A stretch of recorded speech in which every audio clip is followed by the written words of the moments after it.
didn't bring our kids in early Saturday morning after the Hereford game, and stayed up late Friday after that game and broke down some film, and then did the same Saturday morning and had the kids in the afternoon and did a walkthrough and started preparation that day. And so, today's a Wednesday practice for us, and we need to be polished and looking really strong. Obviously, you got it done last week the way you wanted to.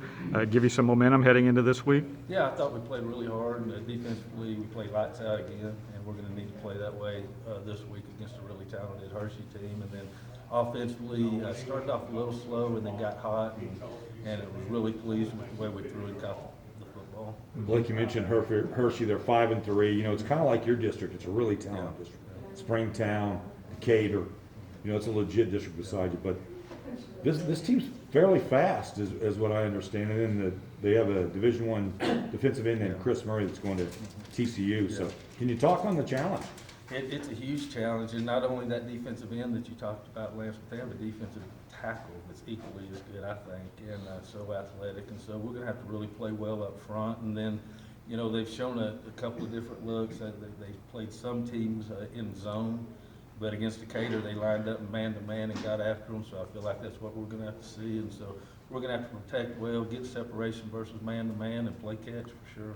They've had some turnover issues. Do you think once you hit the playoffs, turnovers are, it's a cliche, but they're very critical? It is huge, it is, and we need to do everything we can to put pressure on them and create some turnovers and then handle the football ourselves, because it's a big deal.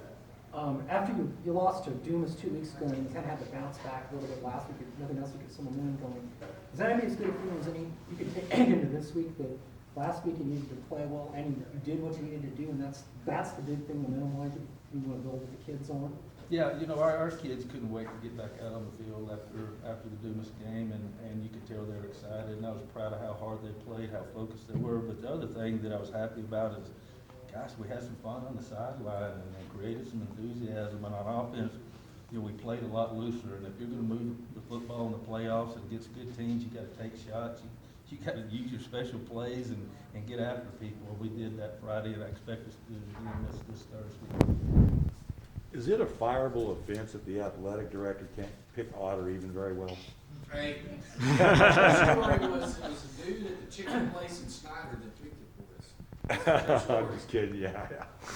That's what happened in the home and home, though, right? You guys just were going home and home. We negotiated home and home. Okay.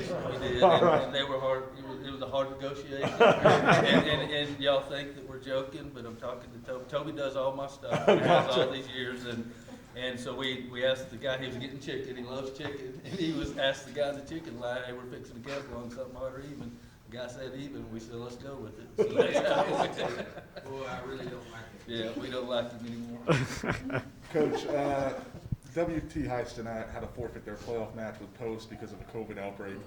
Is there kind of a reassured sense that you guys need to tell the team, hey, make sure you're being careful because one outbreak can end our season, especially now? Yeah, it's a huge deal, and I brought our staff in this morning and talked about all of our policies and protocols again, and how we needed to handle practice and how serious it was, and read them the right act about it. And so I expect it to be, we've been doing great, but I just want to keep reiterating how important it is, and they're doing a super job, and thankful that our kids and our parents are doing a great job too. Having to go on the road in a playoff game, it's never easy to win a playoff game, but it's somebody else's place. That's an extra challenge. What's that kind of do to you guys when you get kind of playing like it's 12 or 13 guys almost on the road?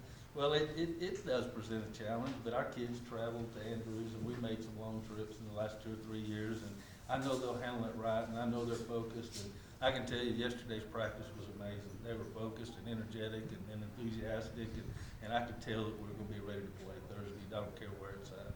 That first playoff game, Blake, you have a lot of young men who have never really stepped into that arena. Any words of wisdom for them?